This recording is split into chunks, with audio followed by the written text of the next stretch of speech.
తాకట్లో ఉన్న బంగారాన్ని విడిపించి ఆ రోజున మార్కెట్ ధర కట్టి మిగిలిన డబ్బును మీకు అందిస్తుంది కొమ్మూరి గోల్డ్. ఐ డ్రీమ్ ప్రేక్షకులందరికీ కూడా నా హృదయపూర్వక నమస్కారాలు.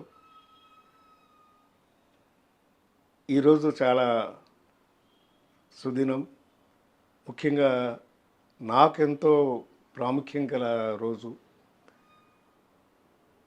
సరిగ్గా 50 ఏళ్ల క్రితం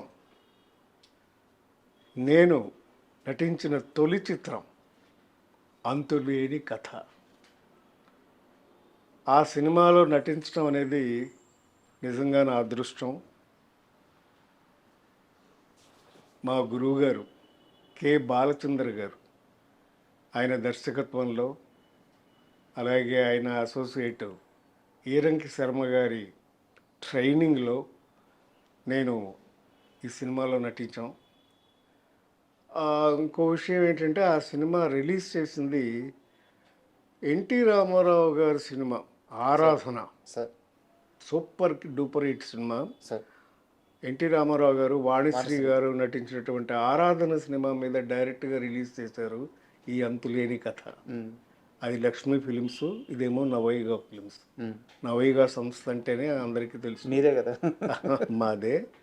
మా నాన్నగారు 1947లో స్థాపించారు ఆ సంస్థని. సార్ ఆ స్వతంత్రం వచ్చిన సంవత్సరం అదే రోజున జెండా ఎగరేసి విజయవాడ గాంధీనగరంలో నవయుగ ఫిల్మ్స్ అనే సంస్థని స్టార్ట్ చేశారు. సార్ ఆ తర్వాత అనేక సినిమాలు మా నాన్నగారు డిస్ట్రిబ్యూషన్ చేశారు. కొన్ని వేల సినిమాలు చేశారు. అయితే అందులో ఇది కూడా ఒక ముఖ్యమైన చిత్రం, అంతులేని కథ. అంతులేని కథ గురించి చాలా మాట్లాడాలి. అయితే నా పర్సనల్ ఎక్స్పీరియన్స్ ఒకటి చెప్తాను. చెప్పండి.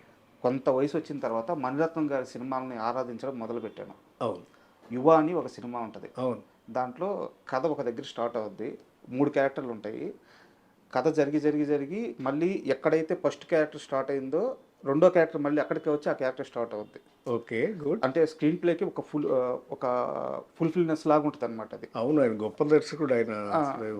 అప్పటికి నాకు బాలచంద్ర గారి సినిమాలు తెలియదు సార్. ఓకే.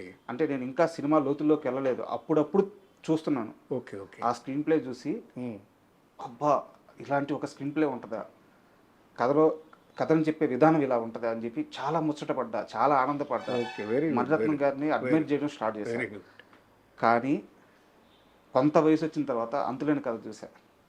ఫస్ట్ షాటు తల్లి కూతురికి బాక్స్ ఇస్తే అమ్మ ఆఫీస్కి వెళ్ళొస్తాను అంటది. సినిమా అంతా అయిపోయిన తర్వాత అదే తల్లి మళ్ళీ అదే బాక్స్ ఇస్తే అమ్మ ఆఫీస్కి వెళ్ళొస్తాను అంటది. అయిపోయింది. Very good, very good. అంటే 50 ఏళ్ల క్రితం ఈ స్క్రీన్ ప్లే రాశారా? అవునండి. ఇది కథాపరంగా అయితే సుజాత గారని ఒక రైటర్ తమిళ్లో. సార్ తెలుసు సార్. సుజాత గారు అంటే అది పెన్ నేమ్ యాక్చువల్గా, జంటే. ఆయన సుజాత అనే పేరు పెట్టి శంకర్ గారి సినిమాలో కూడా వర్క్ చేశారు, రాసేవారు. అయితే ఆయన స్క్రీన్ ప్లే కథ, మెయిన్ కథ మాత్రం ఆయన ఇచ్చారు. స్క్రీన్ ప్లే అంతా చేసింది బాలచంద్ర గారు. బాలచంద్ర గారి స్క్రీన్ ప్లే అంటేనే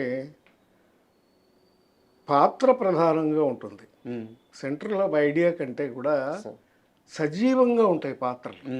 అందుకనే వాళ్ళతో చేయించుకోవడం కానీ అవన్నీ ఆయన కరెక్ట్గా ఉండబట్టి ఆ పాత్రలన్నీ కలిస్తే ఒక మంచి కథ అవుతుంది. ఫర్ ఎగ్జాంపుల్ అంతులేని కథ ఉందంటే ప్రతి పాత్ర ఒక ఇంపార్టెంట్ పాత్రే. ఎవరు ఎక్కువ ఎవరు తక్కువ అని చెప్పడం కష్టం. చివరిగా అతి చిన్న పాత్ర వేసే కమల్ హాసన్ గారు కూడా గెస్ట్ అపీరెన్స్ చేస్తే అది కూడా ఒక పెక్యులర్ క్యారెక్టర్ లాగా తయారైంది. ఇక రజనీకాంత్ గారి గురించి చెప్పక్కర్లేదు. ఆ సినిమాలో అద్భుతం. జయప్రదకి అన్నయ్యగా నటించాడు, తాగుబోతుగాను, మళ్ళీ మారిన తర్వాత మంచి మనిషిగాను. తీరా మంచి మనిషి అయిన తర్వాత ఆయన డెత్ వస్తుంది. సో అలాగా క్లైమాక్స్కి వెళ్ళే కొద్దీ సినిమా అది నిజంగానే క్లైమాక్స్ పరాకాష్ట లాగా అలాగ పీక్ వెళ్ళిపోయింది సినిమా. నేను ఒక్కో క్యారెక్టర్ గురించి అడుగుతాను సార్, చెప్దాము. అసలు ఇది పార్ట్ 1 పార్ట్ 2 కూడా తీస్తారని చాలా ఎక్స్పెక్ట్ చేశారు జనం కూడా. ఎండింగ్ కూడా అలాగే ఉంటుంది. ఎండింగ్ కూడా అలాగే, అన్ఎండింగ్ స్టోరీ. అందుకే అంతులేని కథ అని టైటిల్ పెట్టారు. ఆత్రేయ గారే పెట్టారు టైటిల్. మహారచయిత ఆయన, టైటిల్ ఆయనే పెట్టాడు. పైగా తెలుగు స్క్రిప్ట్ అంతా కూడా అన్ని డైలాగ్స్ ప్లస్ ఆల్ సాంగ్స్. సినిమాలో ఉన్న అన్ని పాటల్ని ఆత్రేయ గారి కలంతోనే వచ్చినాయి.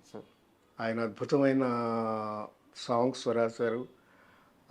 దానికి ఎంఎస్ విశ్వనాథన్ గారు మ్యూజిక్ గొప్పగా మ్యూజిక్ తీశారు. ఇక బాలు గారు, జానక్ గారు, యేసుదాస్ గారు. యేసుదాస్ గారు పాడిన పాట కూడా అద్భుతమైన పాట. దేవుడే ఇచ్చాడు వీధి ఒకటి అనే సాంగ్ రజనీకాంత్ గారు పిక్చరైజ్ చేశారు. అలాగే ఇక తాళిగట్టు శుభవేళ మెడలో కళ్యాణమాల అనే పాట అయితే నా పాట, నేను నటించిన పాట. బాలుగారు స్వరం నుంచి వచ్చింది. నిజంగా నాకు తొలి చిత్రంలోనే బాలుగారు సోలో సాంగ్ పట్టం, అది అంత పెద్ద హిట్ అవ్వడం. ఇప్పటికీ ఆ పాట ఎవరు మర్చిపోరండి. 50 ఏళ్ళైనా కూడా కొత్త పాట విన్నట్టే ఉంటుంది.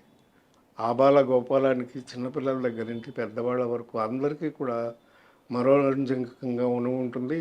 మంచి విషయం చెప్పినట్టు ఉంటుంది. అవును, చాలా సెంటిమెంట్ కూడా ఉంది ఆ పాటలో. ఒక్కసారి ఆ పాట రెండు తెలుసుకోవడం. తాళి కట్టు శుభవేళ మెడలో కళ్యాణమాల, ఏనాడు ఏ జంటకో రాసి ఉన్నాడు విధి ఎప్పుడో,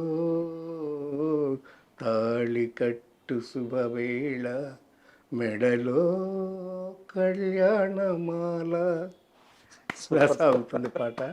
అద్భుతం. నేను సింగర్ని కాదనుకోండి, బట్ ఆ సినిమాలో మీరే కదా సింగర్.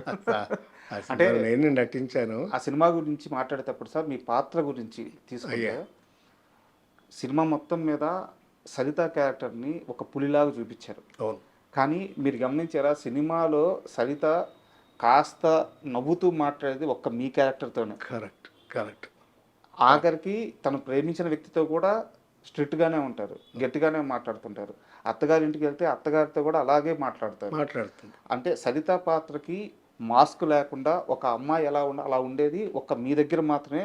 అద్భుతమైన స్నేహం ఉంటుంది ఆ పాత్రతో. అవును, ఇండైరెక్ట్గా చాలా గోపాల్ పాత్రతో ఉంటుంది. పైగా చెల్లెలి పెళ్లి ఫిక్స్ అయిన తర్వాత వచ్చి నా దగ్గరకు వచ్చి అడుగుతుంది డాబాలో. అవును, గోపాల్ నువ్వు పాట పాడాలి అని అంటే, అప్పుడు నేను అంటాను, నాకు సభాయోగమే లేదనుకున్నాను, ఇప్పుడు కళ్యాణ యోగం కూడా లేదు.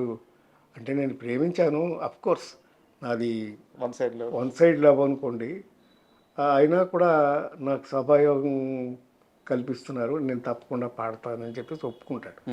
అండ్ గోపాల్ పాత్ర కాకుండా సరిత గురించి ఎలాగో మాట్లాడుకున్నాము. ఆ సినిమాలో అద్భుతమైన పాత్ర రజనీకాంత్ గారిది. అవునండి. అంటే ఒక తాగుబోతు అన్నగా ఇంటి బాధ్యతలు పట్టించుకోకుండా జులాయిగా తిరుగుతూ ఉండే ఒక పాత్ర. బట్ అంటే ఒక సీన్ ఉంటుంది సార్,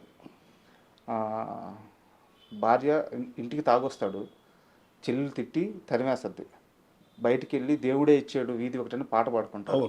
అయిపోయిన తరువాత అర్ధరాత్రి వచ్చి భార్యతో బిడ్డను అక్కడ వదిలేసి భార్యను తీసుకెళ్ళి లోపల గదిలో శృంగారానికి వెళ్తారు. వెళ్ళి చెల్లెలు లేచిన తర్వాత ఆ బిడ్డ ఏడుపుని లేచిన తర్వాత బయటకు వస్తే ఒక లుంగి కట్టుకొని వచ్చి నిలబడతారు రజనీకాంత్ పాత్ర. అక్కడ మొహం మీద తిడతారు మన సరిత పాత్ర, ముండా అంటుంది. అంటే ఒక పాత్ర కోసం ఆయన ఆ రోజుల్లో ఉన్నారు. అంతేకాకుండా తర్వాత ఒక సీన్లో కన్న కొడుకే నోటు మీద ఉమ్మేస్తాడు, అవును, ఫేస్ మీద. అవన్నీ పడతాడు, అన్నీ బాగానే చేస్తాడు. అలాంటి సిచ్యువేషన్స్లో తీయడం అనేది చాలా కష్టం. ఫర్ ఎగ్జాంపుల్ ఒక షాటు దాంట్లోనే పెట్టారు, ఆ తాళి దేవుడే ఇచ్చాడు వీధి ఒకటిలో. ఒక్కొక్కసారి రజనీకాంత్ గారు బయట రోడ్డు మీద పాట పాడుతుంటే ఈవిడ ఒక్కొక్కసారి ఒక కర్టన్ క్లోజ్ చేస్తుంది. అవును. మళ్ళీ పక్కెచ్చి మళ్ళీ సిగరెట్ వేస్తాడు. అవును. మళ్ళీ కర్టన్ వేస్తుంది. మళ్ళీ ఇంకో చాటుకి వెళ్ళి మళ్ళీ సిగరెట్ వేస్తాడు, మళ్ళీ కర్టన్ వేస్తుంది. ఇలా ఒకటే షాట్ పెట్టారు ఆయన డైరెక్టర్ గారు. సింగిల్ షాట్ అది మొత్తం చేయాలి. కర్టన్ వేస్తే ఈయన సిగరెట్ పట్టాల. ఓకే. అట్లాగా దగ్గర ఒక 50 టేకులు అయ్యాయి. అబ్బా. ఎందుకంటే ఆయన సరదాగా రజనీకాంత్ చూపించాడు ఒకరోజు. సార్ ఇట్లా సిగరెట్ వేస్తుంటే బాగానే ఉంది, అయితే వాడదాం అని చెప్పి షర్ట్లో వాడాడు. అది తమిళంలో కూడా ఉండదు సిగరెట్ వేయడం. అయితే సాయంత్రం ప్యాకప్ అయిపోయింది, నెక్స్ట్ డే స్టార్ట్ చేశారు. అది నైట్ ఎఫెక్ట్, ఆ నైట్లే షూట్ చేయాలి. అందుకని 6 గంటలకు మొదలుపెట్టి రాత్రి 10 దాకా చేసేవారు. రెండో రోజు మళ్ళీ ప్యాకప్ అవుతుంది, ఇంతవరకు షార్ట్ ఓకే అవ్వాల. రజనీకాంత్ గురుగారి దగ్గర, గురువుగారు నేను చేయలేను, నాకు వదిలేయండి ప్లీజ్, మార్చండి సార్ షార్ట్ అన్నాడు. ఎందుకు రాదు, చేయగలవు నువ్వు, చెయ్యి అని చెప్పి అప్పుడు ఓకే చేశాడు ఆయన షార్ట్. అలాంటిది ఎక్స్పెరిమెంట్లు చాలా ఉన్నాయి ఆ సినిమాలో.